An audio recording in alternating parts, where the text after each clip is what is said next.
The history of Kenya's education system. Kenya's education system has undergone significant transformations over the years, reflecting the country's colonial past, independence struggles, and post-independence aspirations. Here's a detailed look at its evolution. Pre-colonial era traditional education.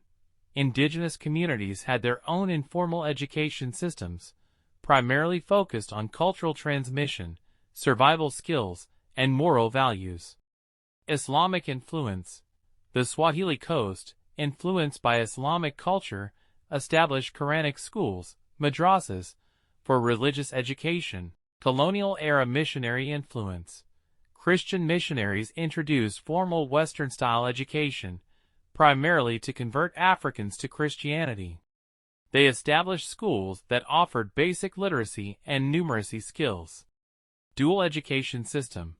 The colonial government established a dual education system, European education, a high-quality education system for European settlers and a select few privileged Africans, preparing them for administrative and professional roles. African education. A limited and inferior education system for the majority of Africans, focusing on basic literacy and vocational skills, primarily to serve as laborers. Post-independence era expansion of education. After independence in 1963, the government prioritized expanding access to education, especially primary education. 7-4-2-3 system. This system was adopted, comprising 7 years of primary education, 4 years of lower secondary education, 2 years of upper secondary education, 3 years of university education. Ominde Commission Report.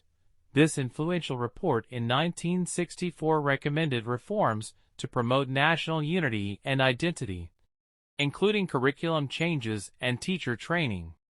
844 system, 1985 to 2017, introduction. This system aimed to provide a more balanced education, combining academic and vocational skills. Structure. It consisted of 8 years of primary education, 4 years of secondary education, 4 years of university education. Criticisms. The 844 system was criticized for its rigid structure, examination-oriented approach, and lack of practical skills.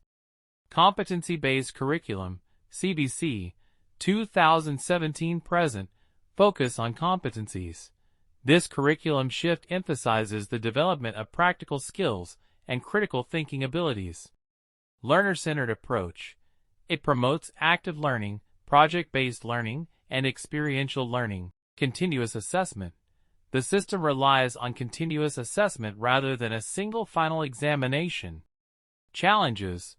The implementation of CBC has faced challenges, including inadequate resources, teacher training, and infrastructure. Key challenges and future directions. Inequality. Disparities in access to quality education persist, particularly in rural areas. Teacher quality. A shortage of qualified teachers and inadequate teacher training remain significant challenges. Infrastructure. Many schools lack adequate facilities, especially in rural areas.